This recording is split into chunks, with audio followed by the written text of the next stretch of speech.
อัปเดตเมตาใหม่โคตรป่วนทำไมจินซีจึงติดเมตาท็อป8ลีกตำนานได้ และจะอยู่ได้นานแค่ไหน สวัสดีครับมาพบผมเมคอนชาแนลอีกเช่นเคยครับผมในเกมหลายเรนเจอร์นะครับเติมถูกเติมไวปลอดภัยแน่นอนไม่มีชิ่ง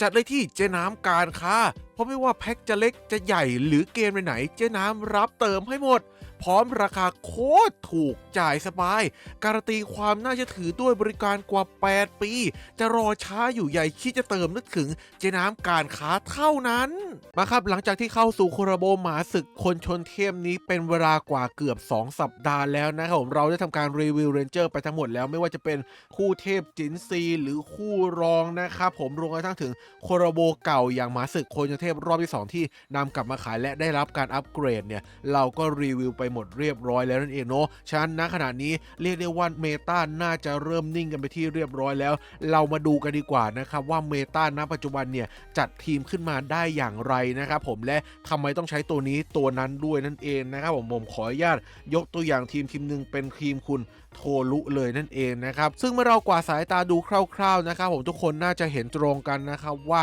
เมตาลีกตำนานที่ทุกคนเขานิยมใช้กันเนี่ยจะเป็นคอมโบทางด้านของหยุดเวลา5วินั่นเองนะครับผมก็จะใช้ทั้งหมด3ตัวละครด้วยกันนั่นหนึ่งเลยเจ้าอาร์เนียครับผมจาก Spy Family ตัวที่2ครับยอจาก Spy Family เนาะเพิ่งออกจะมาล่าสุดคู่เทพก็ต้องใช้งานกันอยู่แล้วนั่นเองนะครับและสุดท้ายผมเลือกเจ้าอควาคัมแบ็กกลับมาอีก1ครั้งนั่นเองครับผมเป็นหยุด5วิ3ตัวด้วยกันนั่นเองนะครับผมส่วนทีมเพิ่มแร่1,000 หน่วยในลีกท็อปตำนานเนี่ยถือได้ว่าหายากมากๆเลยนั่นเองครับเพราะอย่างที่เคยทำคลิปบอกกันไปนะครับว่าทีมหยุด5วิเนี่ยเมื่อสู้กับทีมเพิ่มแร่ 1,000 หน่วยเนี่ยผลลัพธ์สุดท้ายครับหยุด5วิจะได้เปรียบมากกว่าในช่วงเริ่มต้นนะครับผมทำให้เพิ่มแร่ 1,000 หน่วยสู้ตอนเริ่มต้นกันไม่ได้นั่นเองครับและพอเริ่มต้นเนี่ยสู้ไม่ได้นะครับผมมันยื้อก็จะยื้ออยู่ยากนั่นเองครับทำให้หยุด5วิได้เปรียบมากๆนะครับผมและเราสามารถปิดเกมได้ตั้งแต่ช่วงกลางเกมที่เพิ่มแร่ 1,000 หน่วยยังไม่สตรองขึ้นมานั่นเองนะครับดังนั้นแล้วหยุด5วิมันก็เลยดูดีกว่าเพิ่มแร่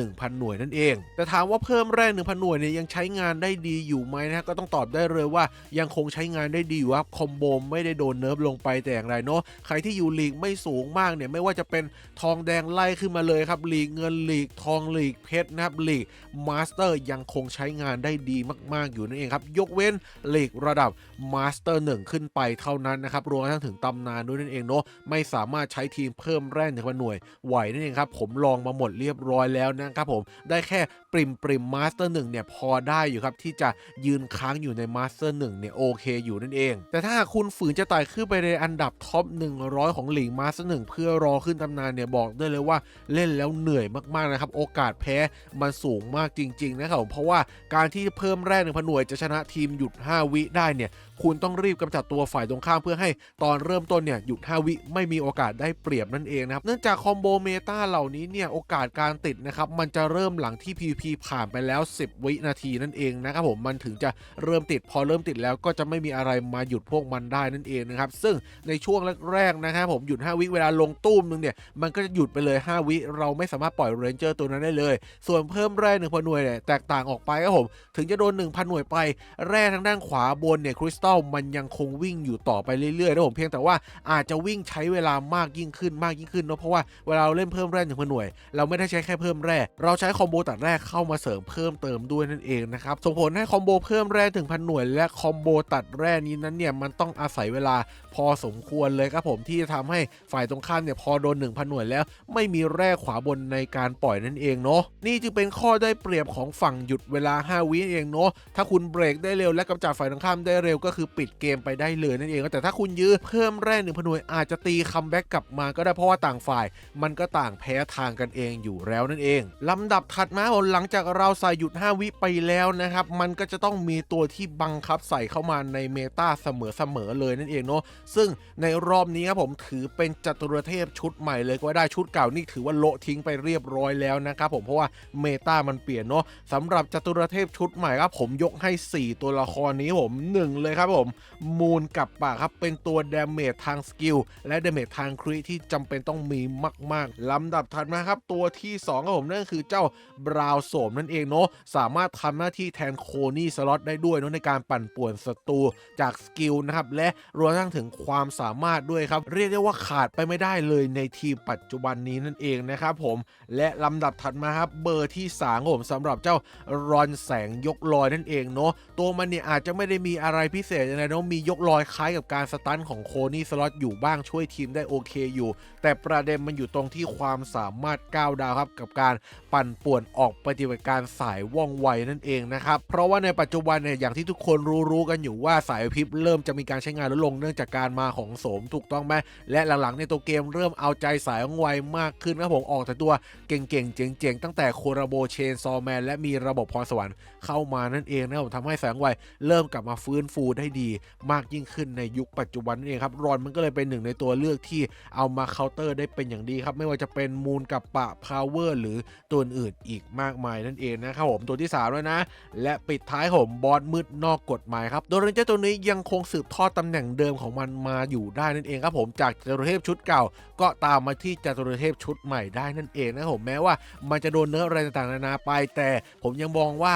มันยังใช้งานได้ดีมากๆและควรจะเอามาใส่ในทีมอยู่นั่นเองนะครับเท่ากับว่าทีมเมตาณขณะนี้มี3หยุดเวลา5วินะครับแล้วก็4จตุรเทพเรียบร้อยเนาะผ่านไปแล้ว7ตัวนะครับเหลืออีก3ตัวมีอะไรกันบ้างโคนี่แชมเปญมืดเนี่ยผมไม่ได้นับเป็นจตุรเทพเพราะว่ามันไม่ใช่ทุกคนที่จะมีเรนเจอร์ตัวนี้เนาะใจจริงผมอยากให้มันเป็น1จตุรเทพแทนบอสมืดซะด้วยซ้ำไปนะเพราะว่าถ้าใครมีมันต้องใส่ติดใน ID อย่างแน่นอนนั่นเองนะครับผมแต่ว่าส่วนใหญ่มันไม่มีไงมันเป็นตัว Limited Edition ผมก็เลยขออนุญาตนับเป็นตัวแยกจตุรเทพออกไปละกันนะครับจึงทำให้ทีมณตอนนี้เนี่ยมี7+1ที่เรียบร้อยแล้วเนาะเหลือที่ว่างอยู่2ตำแหน่งด้วยกันนะครับ2ตำแหน่งนั้นใส่อะไรดีล่ะถ้าหากใครใช้หยุดเวลา5วิมาอย่างยาวนานหรือใครเล่นมานานเนี่ยน่าจะทราบกันดีอยู่นะครับว่าหากเราใส่เรนเจอร์ตัวบินลงไปในทีมหยุดเวลา5วิเนี่ยมันจะกดดันทางภาคอากาศได้ดีขนาดไหนส่งผลให้ฝั่งที่บุกมาตีเราเนี่ยนะต้องรีบใช้ไอเทมกันก่อนนะครับเพื่อเอาตัวบินดันกลับไปนะครับผมแล้วก็ทำให้ฝั่งบอทหรือฝั่งรับฝั่งเราเนี่ยนะจะมีไอเทมเหลือพอที่จะสวนกลับมาในภายหลังได้นั่นเองทำให้โอกาสชนะมันสูงมากยิ่งขึ้นนั่นเองนะครับและการที่เรากดดันทางภาคอากาศได้เป็นเพราะอะไรนะครับเนื่องมาจากข้อที่1เลยตัวการบินเนี่ยอาจจะไม่ได้ใส่ตัวทางด้านของการหยุดเวลา5วิมาทำให้โดนหยุดเวลา5วิตั้งแต่เริ่มต้นทำให้จำนวนที่ปล่อยมาเอามาสู้ตัวบินดุไม่ได้นั่นเองนะครับผมข้อที่2คือตัวบินดุสมัยนี้โอ้โหเจ้าภูวินเนี่ยบอกได้เลยว่าบัฟทีนึงนะครับผมโอ้โหตีป้อมโคตรอภิมหาแรงเลย 4-5 ทีคือแตกแล้วนะครับอันนั้นคือต่อ1ตัวนะเราไม่ได้ปล่อย1ตัวด้วยนะครับยุคปัจจุบันปล่อย2 3 4 5 6ตัวโอ้โห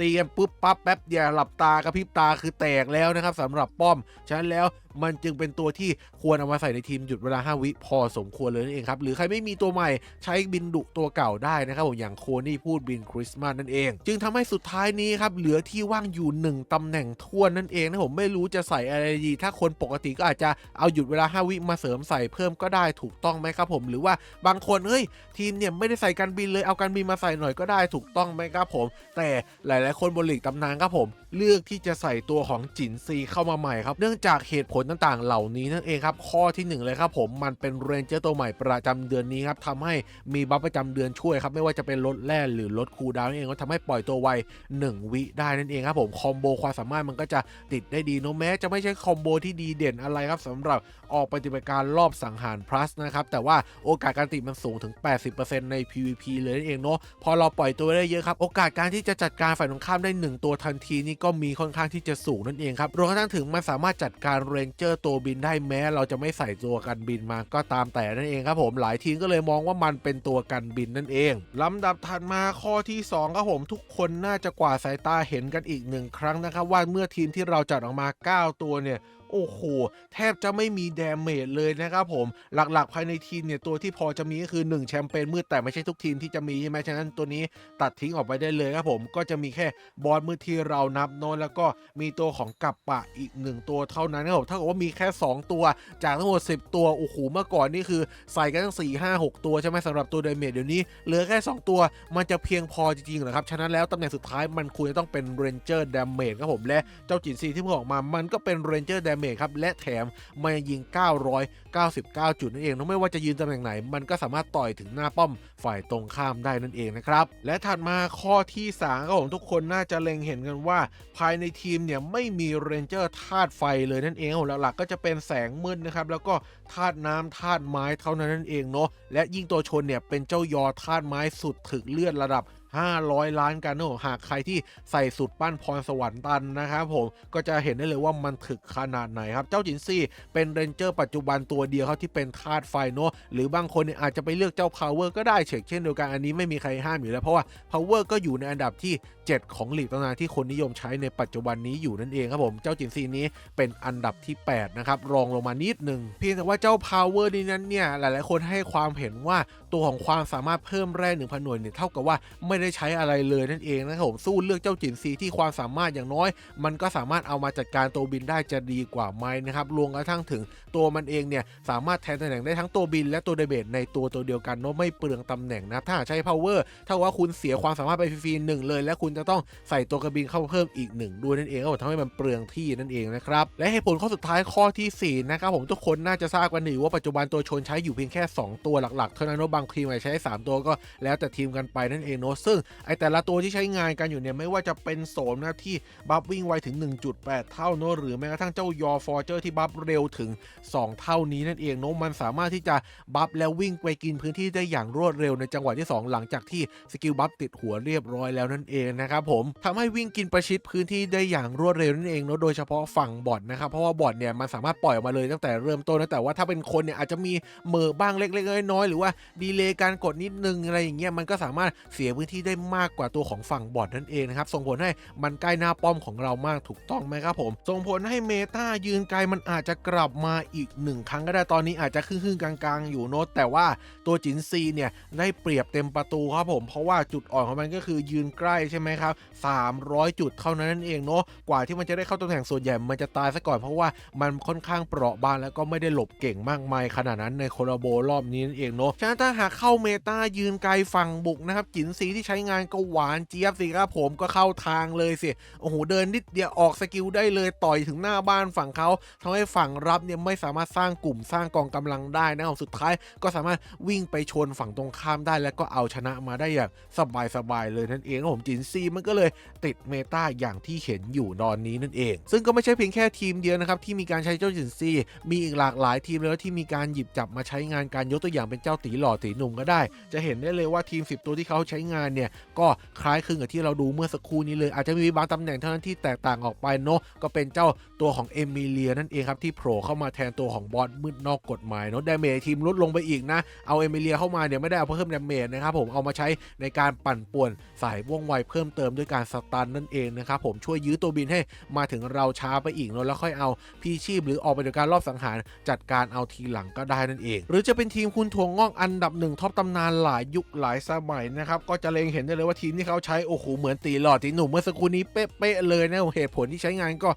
็เหมือนกันนั่นเองนะครับโดยผมมีการพูดคุยสอบถามกับเจ้าตัวมาเรียบร้อยแล้วครับว่าจินซีเนี่ยใช้งานเป็นอย่างไรกันบ้างเขาก็ตอบมาว่าในเกมบุกเนี่ยค่อนข้างเก่งเลยนะครับเพราะว่ามันเข้าเมตายืนไกลอย่างที่ผมอธิบายไปเมื่อสักครู่นี้ส่วนในเกมรับเนี่ยอาจจะธรรมดาเฉยไปหน่อยเพราะว่ามันเล่นค่อนข้างที่จะลำบากเนื่องจากความเปราะบางและความหลบไม่เก่งของมันนั่นเองและเขาบอกไว้ว่าเจ้าจินซีเนี่ยอาจจะอยู่ได้อีกเพียงแค่ 2-3 เดือนเท่านั้นแล้วก็น่าจะหลุดทีมออกไปครับเพราะว่าความสามารถมันก็ไม่ได้ดีเดย์อะไรสักเท่าไหร่โคโรโบเดือน4อาจจะมาทับที่แทนเจ้าจินซีต้องบังคับหลุดออกทีมไปนั่นเองหรือว่าแค่มูลนักมวยมาอาจจะเปลี่ยนแปลงเมตาไปอีกก็ได้เช่นเดียวกันนั่นเองนะครับฉะนั้นแล้วชาวบ้านอย่างเราเนี่ยก็ดูคุณวัดเป็นตัวอย่างก็ได้นะครับผมสามารถคว้าท็อป3ลีกตำนานในสัปดาห์ที่ผ่านมาได้โดยที่ไม่จำเป็นต้องใช้จินซีเลยก็ได้นั่นเองนะครับผมแม้เจ้าตัวเนี่ยจะเปิดได้ตั้งแต่ต้นเดือนแล้วแต่พอหยิบมาลองใช้งานดูก็รู้สึกว่าไม่ค่อยคุ้มกับการยัดกบ9ดาวลงไปสักเท่าไหร่นั่นเองนะครับผมสู้เอาตัวเก่ามายำรวมๆกันแล้วก็สามารถยืนลีกตำนานได้แบบนี้ก็สบายๆแล้วนั่นเองนะครับผมก็จะเล็งเห็นได้เลยว่าเขาก็จัดตามเมตาปัจจุบันก็คือเป็นหยุดเวลา5 วิใช่ไหมอาจจะใช้จำนวนตัวเพิ่มนิดนึงนะผมเพราะว่าที่มันว่างเหลือใช่ไหมครับแล้วก็ใส่ตัวป่วนเข้ามาเพิ่มเหมือนกับตามเมตาปัจจุบันที่เน้นทางตัวป่วนแล้วก็ตัวดาเมจน้อยๆหน่อยเท่านั้นนั่นเองก็หวังว่าคลิปนี้จะเป็นประโยชน์ให้เพื่อนๆทุกคนเนี่ยสามารถนำไปประยุกต์ใช้ในการจัดทีมของตัวเองกันได้นั่นเองนะครับผม และก่อนจะลาไปอย่าลืมกดไลค์กด subscribe กดกระดิ่งแจ้งเตือนเป็นกำลังใจให้ช่องไมโครน้อยกันด้วยนั่นเองนะครับสำหรับวันนี้ก็ประมาณนี้ครับผมลาไปก่อนนะครับสวัสดีครับบ๊ายบาย